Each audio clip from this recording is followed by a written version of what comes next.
A wrong number usually ends with an awkward apology. For Christiana Banks, it ended with a deadly choice. The evening started with a simple walk home after a long shift at the hospital. But when Christiana witnessed a corrupt cop beating a local, she was spotted and chased. Injured, bruised, and barely able to move, she sought refuge in an alley, clutching her broken ribs and desperately trying to contact her brother for help. In the midst of her panic, she misdials one digit and sends the message to the wrong number, the personal burner phone of Junwoo Kim, the leader of Chicago's most feared Korean mafia. What happens when a desperate woman accidentally reaches out to a crime lord? The answer is not just protection, but a brutal and dangerous world that will change everything she knows about survival. Before we continue, we'd love to hear from you. Drop a comment and let us know where you're watching from, your city, your country. We love connecting with our viewers. If you're enjoying this intense story, be sure to hit that like button, subscribe to the channel, and turn on the notification bell so you never miss the next thrilling chapter. And don't forget to share this with someone who loves gripping stories of survival and unexpected alliances. Now, let's dive in. Christiana's lungs burned as she stumbled into the alley, her hand clutching her ribs. Every breath felt like knives twisting deeper into her chest. The hospital scrubs she wore were torn, stained with dirt and blood. Behind her, Marcus's voice echoed through the street. "You can't hide from me, Chris. I own this city." She should have known better than to walk home alone. Should have known Marcus would find out she'd reported his corrupt dealings to internal affairs. The beating he'd given her tonight was meant to be a lesson, one she'd barely survived.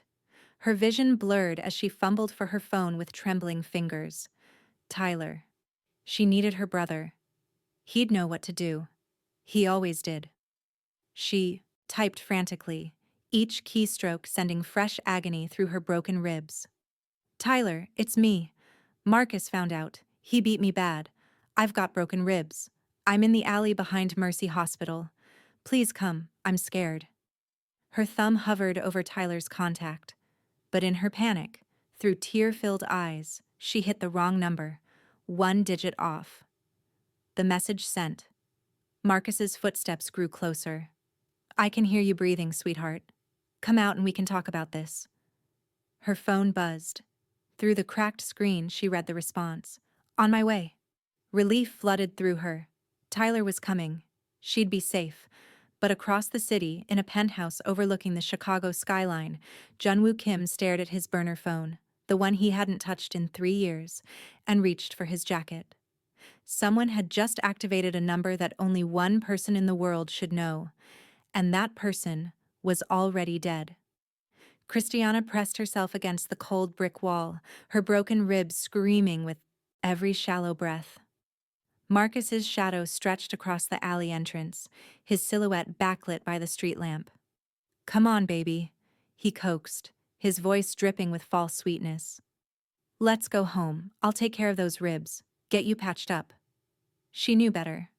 Going home meant more bruises, more broken bones, more threats about what would happen if she ever tried to leave again.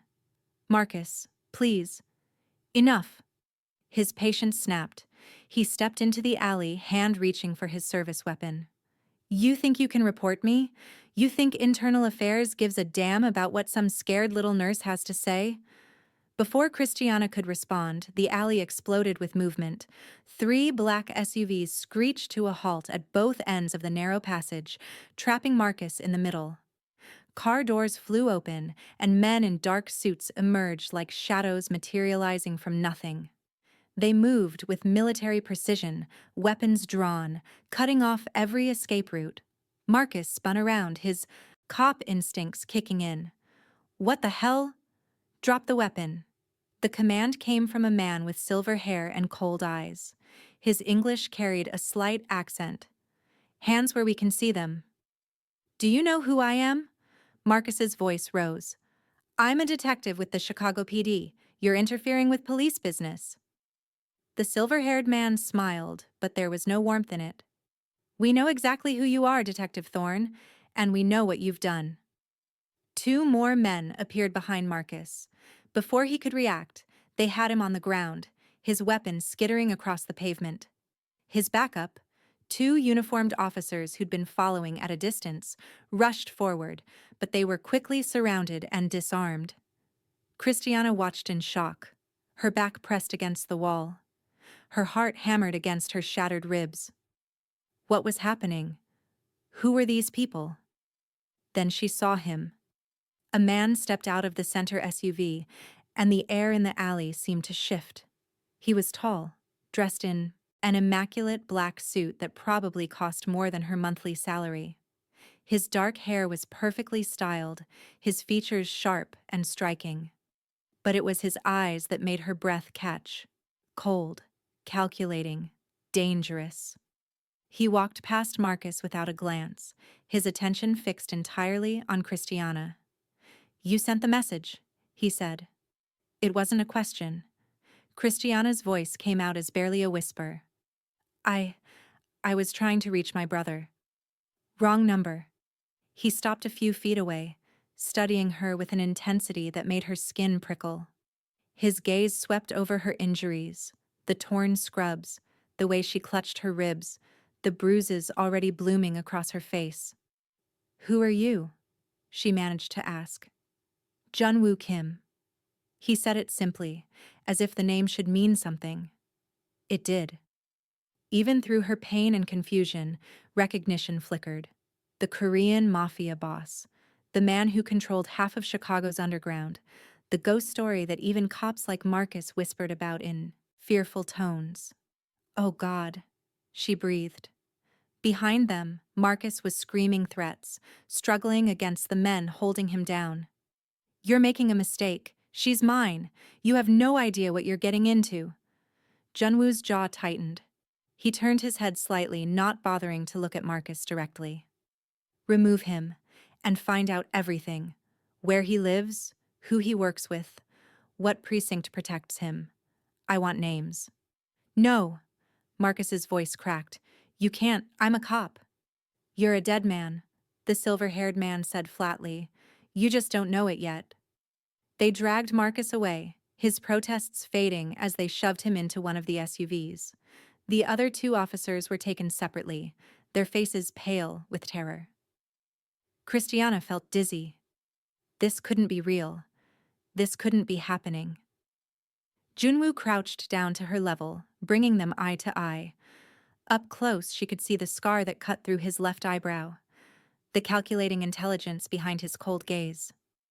"The number you texted," he said quietly. "It belonged to someone important to me, someone who died 3 years ago." He paused. "How did you get it?" "I didn't. I pressed the wrong button. I swear it was an accident." He studied her for a long moment, as if trying to determine whether she was lying. Finally, he stood and extended his hand. "Can you walk?" Christiana stared at his hand, then at the SUVs, at the men with guns, at the world she'd just stumbled into. "I don't understand what's happening. You're hurt. You're in danger. And somehow, fate put you in my path." His expression didn't soften, but something flickered in his eyes, something almost like curiosity. "Come with me, or stay here and wait for more of Detective Thorne's friends to find you. Your choice." It wasn't really a choice at all. With trembling fingers, Christiana reached up and took his hand. The safe house was nothing like Christiana expected. She'd imagined some dingy warehouse or abandoned building, but the SUV had brought her to a luxury high-rise in River North.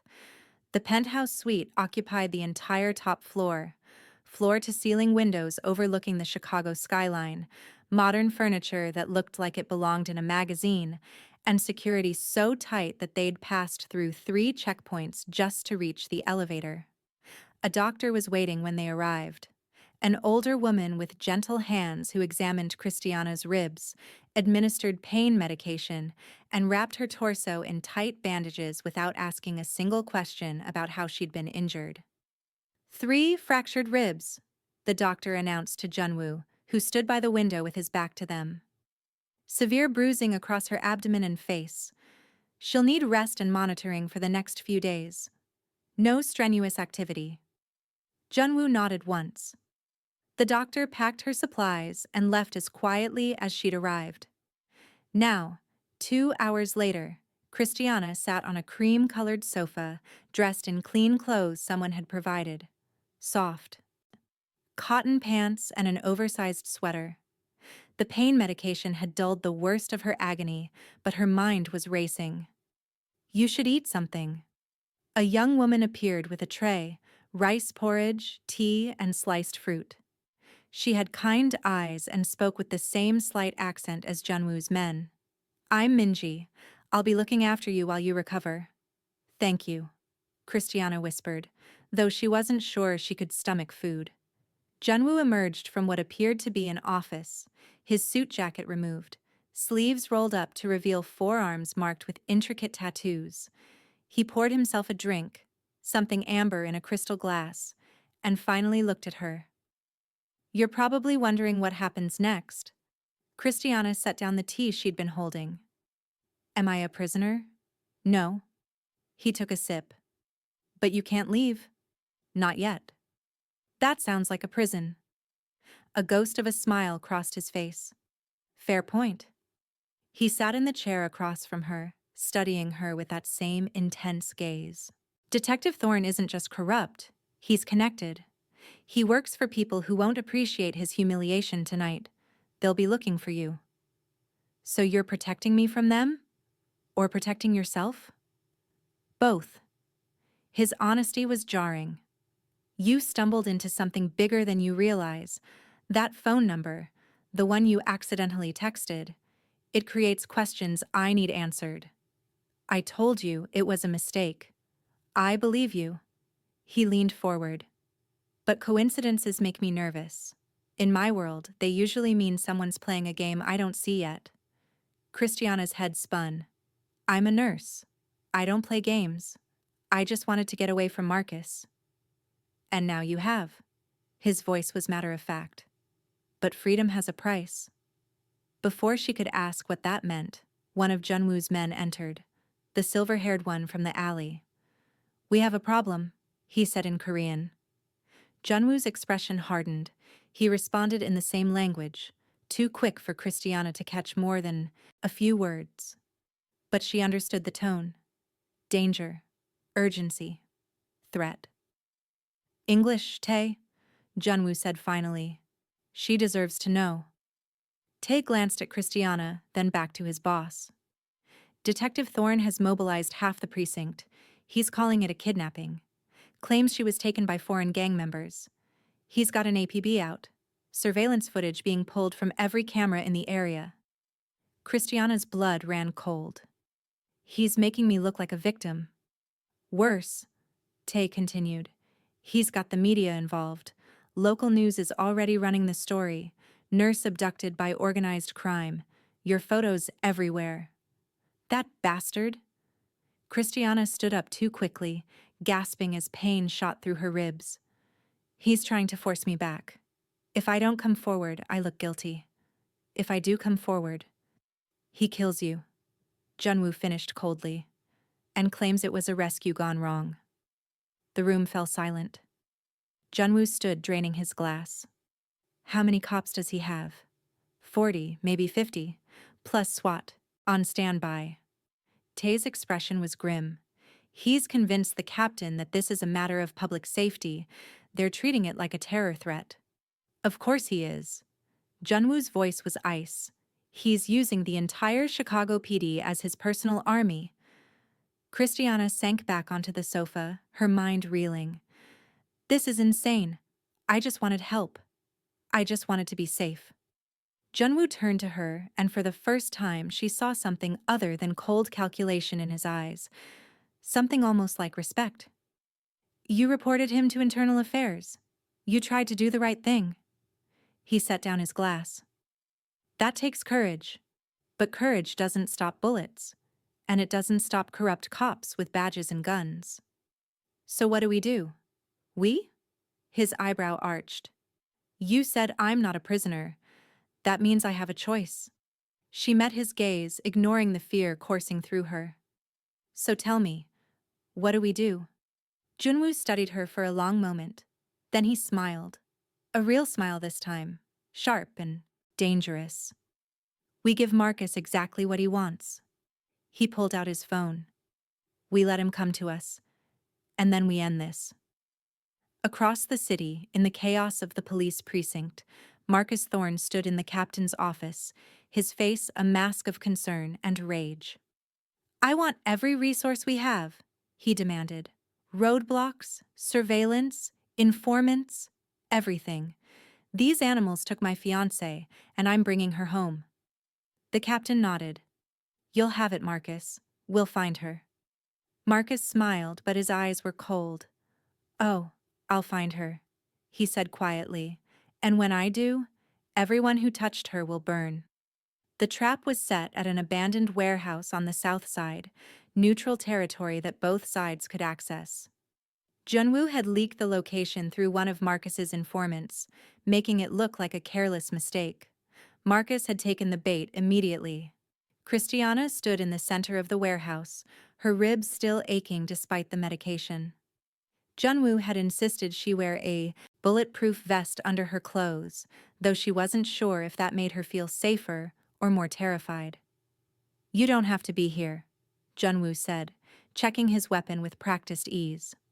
Around them, his men took positions, some visible, others hidden in the shadows and rafters above. You could wait in the car. No. Christiana's voice was steadier than she felt. This ends tonight. I need to see it end. Junwoo regarded her with something that might have been approval. Marcus will try to appeal to you. He'll play the victim, promise to change, tell you he loves you. His dark eyes held hers. Don't listen. I won't. Good. He turned to Tae. Positions? Everyone's ready, Tae confirmed. The moment his people enter the kill zone, we'll have them surrounded. Christiana's stomach churned. Kill zone. How had her life become something where terms like that were normal? Car engines rumbled outside. Headlights swept through the broken windows. They're here, Junwoo said, quietly. He looked at Christiana one more time. Stay behind me, no matter what happens. The warehouse doors burst open. Marcus strode in with 20 officers behind him, all in tactical gear, all armed. But Christiana could see the truth in their faces. These weren't good cops responding to a kidnapping. These were Marcus's crew, the corrupt ones who'd helped him cover up his crimes for years. Christiana. Marcus's voice echoed through the space. He held up his hands, weapon holstered, playing the concerned fiancé. Baby, thank God you're alive. Come here. Let me take you home. She didn't move. His expression flickered, just for a moment, with rage before the mask of concern returned. These people are criminals, Chris. They've brainwashed you. I'm here to save you. Save me? Her voice cracked. Like you saved me when you broke my ribs? When you beat me unconscious for trying to report your corruption? That's not... Marcus took a step forward. You don't understand. The stress of the job, the pressure. I made mistakes. But I love you. We can work through this. Junwoo moved to stand beside Christiana. She's not going anywhere with you. Marcus's eyes hardened as he finally acknowledged Junwoo's presence. Kim, I should have known. You think you can just take what's mine? She's not property, Junwoo said coldly. And you're not walking out of here. Really? Marcus laughed, gesturing to his men.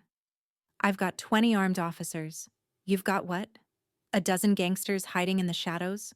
The law's on my side. The law? Junwoo's voice was deadly quiet. You abandoned the law the moment you put your hands on her. Marcus's hand moved toward his weapon. Last chance, Kim. Give her to me, and maybe I'll let you live. Marcus, stop! Christiana stepped forward, ignoring the screaming pain in her ribs. This isn't about them or you. This is about me, and I'm making my choice. Both men turned to look at her. I'm not going back to you, she said, her voice growing stronger.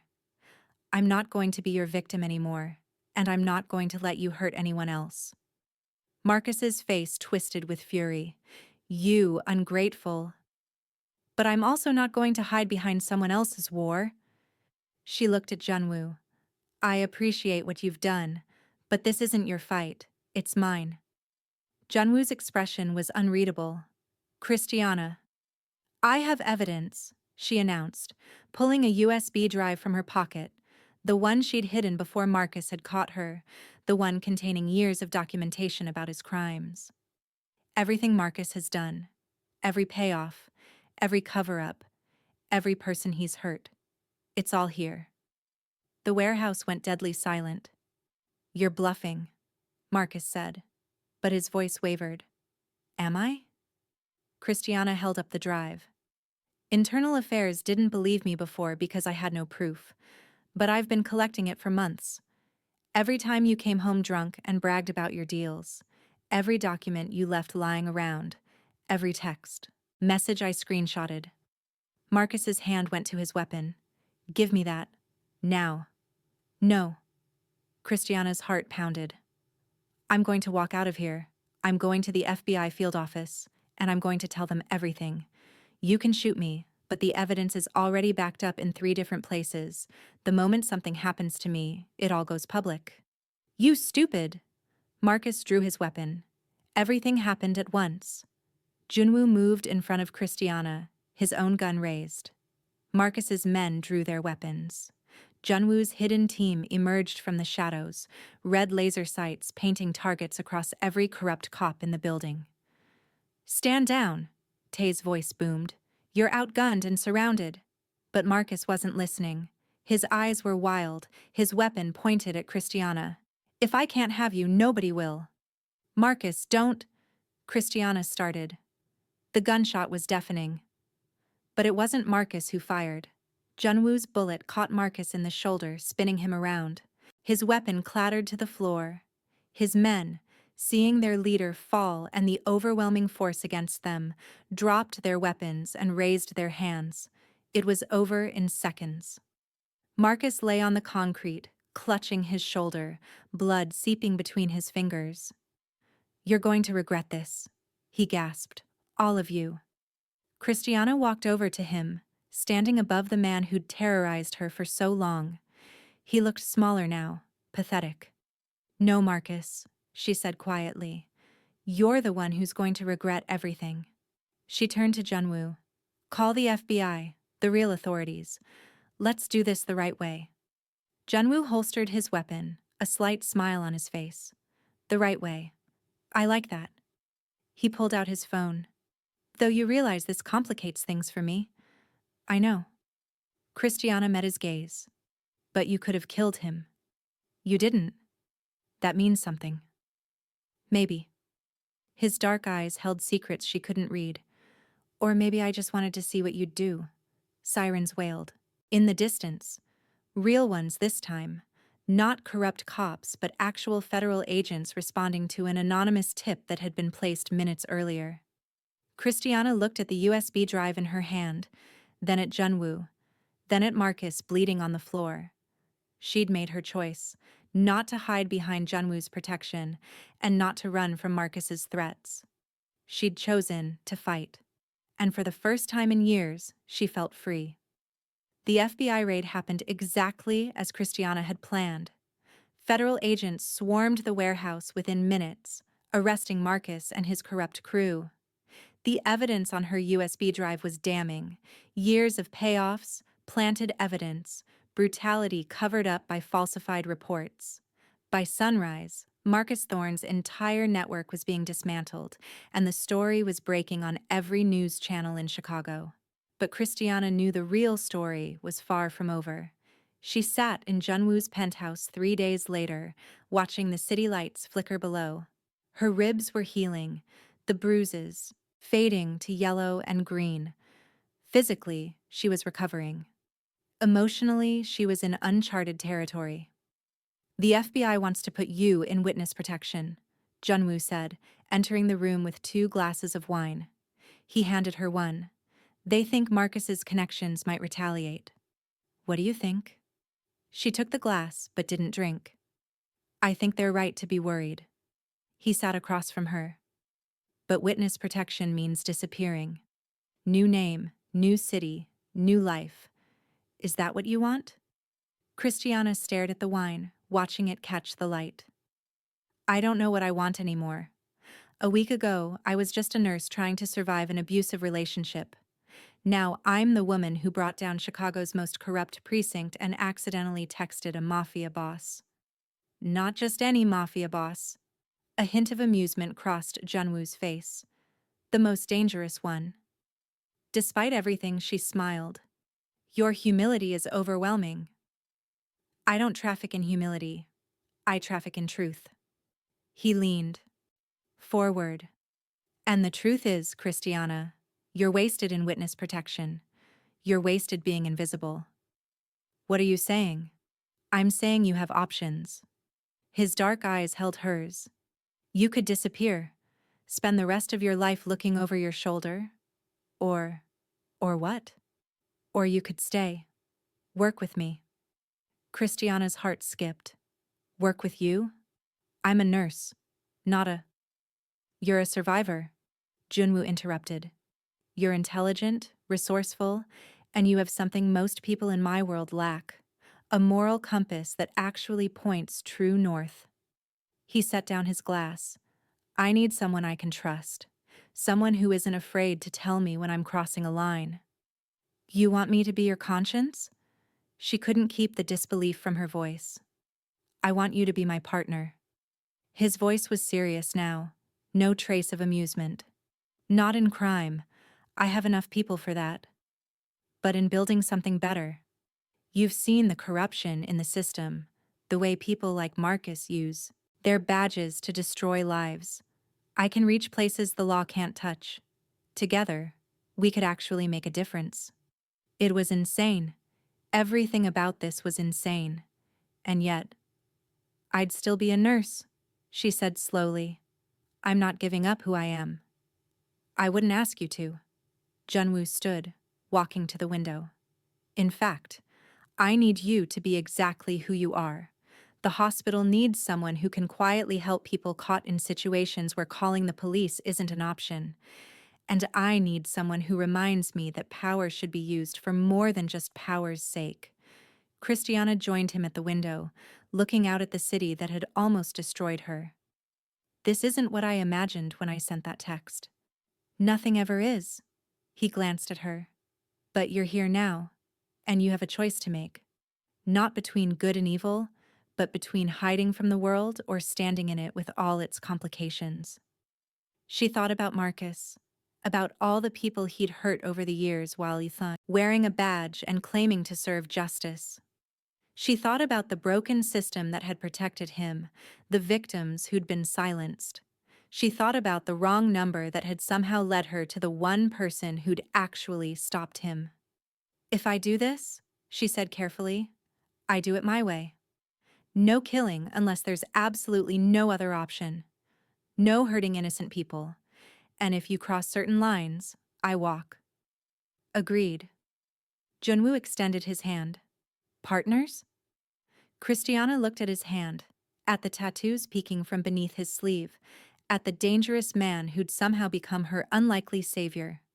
She thought about Tyler, her brother, who'd been calling frantically since the news broke. She'd have to call him back, explain everything, convince him she wasn't crazy. She thought about the life she'd planned, the safe, normal life that had turned into a nightmare. And she thought about the life she could have. Dangerous, unpredictable, but finally, truly hers. Partners, she said, taking his hand. His grip was firm, his smile genuine. Welcome to the family, Christiana Banks. Outside, the city sprawled endlessly, full of corruption and hope, darkness and light. And somewhere in that complexity, a nurse and a mafia boss had just formed the most unlikely alliance Chicago had ever seen. The wrong number had become the right choice. And Christiana's new life, dangerous, complicated, and entirely her own, was just beginning. And that's where Christiana's journey begins. From a desperate nurse on the run to a woman who found her power in the most unexpected place. What did you think of this story? Would you have made the same choices as Christiana? Drop your thoughts in the comments below. We read every single one and love hearing your perspectives. If you enjoyed this thrilling tale of survival, redemption, and unlikely alliances, don't forget to smash that like button and subscribe to our channel for more captivating stories that will keep you on the edge of your seat. Hit the notification bell so you're always the first to know when we drop a new story. And here's the thing, stories like this are meant to be shared. If you know someone who loves intense drama, strong characters, or just needs a reminder that sometimes help comes from the most unexpected places, share this video with them right now. Thank you so much for watching. And remember, sometimes the wrong number leads you exactly where you need to be. We'll see you in the next story. Until then, stay strong, stay curious, and keep believing in second chances.